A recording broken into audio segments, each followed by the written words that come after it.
iki piye sedelo ngopo sing dipikir kok ora rumangsa warunge dibuka ditata sento jambire ana sedengepun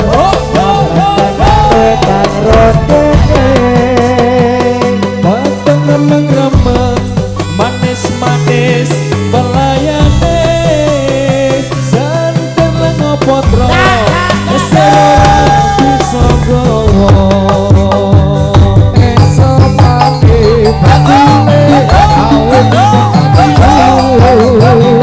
liri ati doaku jalari biang awaku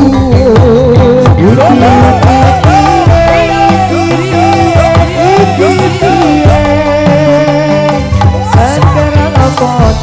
sing dipikir